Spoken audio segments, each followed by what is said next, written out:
Terima kasih. Assalamualaikum warahmatullahi wabarakatuh. Selamat siang dan salam sejahtera untuk kita semua. Salam Om Swastiastu, Namo Buddhaya, salam kebajikan. Hari ini kami Badan Gizi Nasional termasuk salah satu yang dipanggil ya. Selain ada Menteri BUMN, Kepala Danantara, Menteri Koperasi dan Wakil Menteri Koperasi, kemudian Wakil Menteri Pertanian, kemudian juga ada Direktur Utama Agrinas, Direktur Utama Jaladri, dan Direktur Utama Agrinas Palma. Jadi pada intinya sebetulnya lebih cocok nanti yang menjelaskan Pak Menteri Koperasi, karena ada keinginan dari Pak Presiden untuk mengimplementasikan dan menghidupkan secara optimal koperasi di Indonesia. Dan kemudian kami diminta untuk bersinergi satu dengan yang lainnya agar ekonomi desa bisa bangkit, masyarakat bisa makmur karena peran serta koperasi. Jadi itu pertemuan hari ini. Nanti mungkin yang lebih jelas yang harus melaporkan Menteri Koperasi dan wakilnya, karena beliau diminta untuk menjadi kepala tim kelompok kerja untuk peningkatan revitalisasi, optimalisasi koperasi. Kalau saya sendiri tadi hanya melaporkan terkait dengan pelaksanaan program makan bergizi yang hari ini alhamdulillah sudah lengkap di 38 provinsi ya, karena yang Papua Tengah baru berjalan hari ini, dan hari ini sudah bertambah 117 satuan pelayanan pemenuhan gizi, sehingga jumlah totalnya saya lupa sebenarnya, sehingga jumlah totalnya takut salah ya,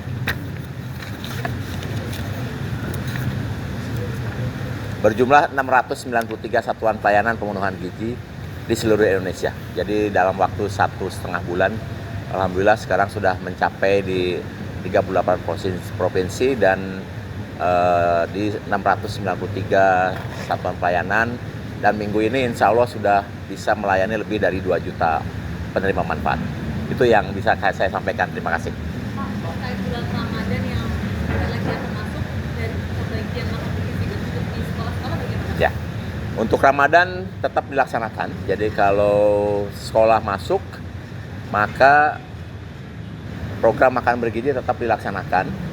Tetapi mekanismenya berbeda seperti hari biasa, di mana kita akan berikan makan bergizi itu untuk dibawa pulang. Ya, jadi untuk yang puasa bisa dimakan saat buka, untuk yang tidak puasa bisa dimakan sembunyi di sekolah atau di rumah. Ya, jadi bentuk makanannya bentuk makanan yang tahan lama, seperti contohnya susu, telur rebus, kurma, kemudian kue kering fortifikasi, buah, dan lain-lain. Ya, mungkin juga sesekali ada bubur kacang hijau atau kolak. Yang jelas sumber komposisi gizinya tetap, di mana di situ ada protein, ada karbohidrat, dan ada serat. Ya, jadi tahun lalu kita melaksanakan menggunakan paper bag. Tapi tahun ini alhamdulillah sudah berhasil diuji coba. Jadi ada uji coba di Sukabumi, di mana anak-anak diberi makanan yang dibawa dengan kantong ke rumah. Kemudian besoknya kantongnya harus dibawa kembali, ditukar dengan kantongnya isi, sehingga tidak menimbulkan sampah, dan melatih juga anak-anak supaya disiplin bahwa kantong itu bisa ditukar setiap hari.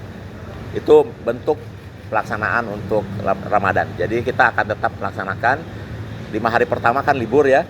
Begitu masuk kita langsung memberikan pelayanan makan bergizi sampai kemudian hari menjelang Idul Fitri.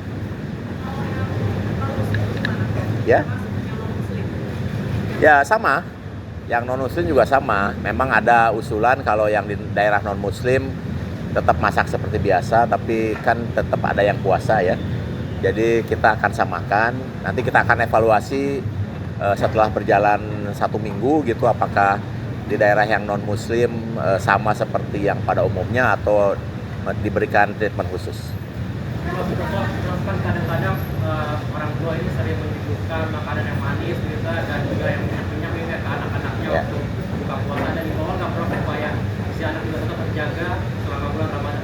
Ya, jadi ini kan program makan bergizi tidak hanya bagaimana memenuhi komposisi gizi, kandungan kalori dan lain-lain, tapi juga edukasi ya, bahwa kita memberikan makanan yang segar setiap hari, mengurangi kandungan gula yang terlalu berlebihan, dan menyajikan makanan-makanan yang sehat seperti itu. Dan mudah-mudahan nanti dengan bentuk makanan yang diberikan oleh Badan Gizi bisa dicontoh di rumah masing-masing.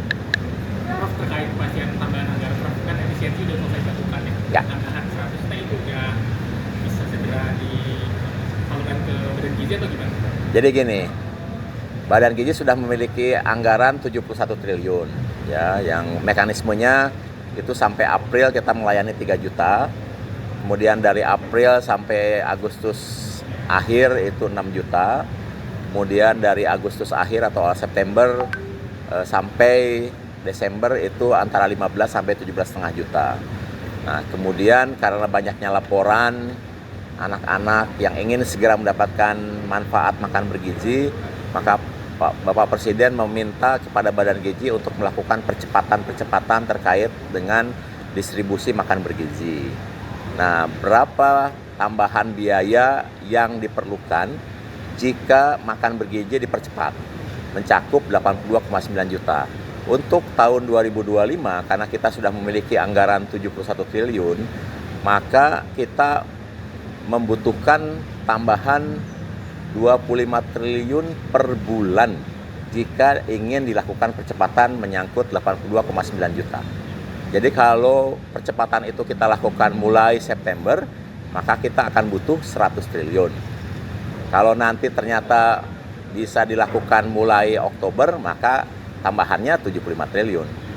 Tapi kalau bisa dilakukannya November, ya 50 triliun. Itu pokoknya hitungannya 25 triliun per bulan untuk menjangkau 82,9 juta penerima manfaat pada tahun 2025, karena kita sudah memiliki anggaran 71 triliun. Nanti kalau tahun depan kita butuhnya 28 triliun per bulan. Ya, seperti itu. Jadi gini, ini mungkin perlu saya jelaskan, kesuksesan program makan bergizi itu tergantung dari 3 faktor. 1, anggaran. 2, SDM, 3, infrastruktur. Nah, anggaran sudah tidak perlu didiskusikan karena ini sudah disiapkan oleh pemerintah.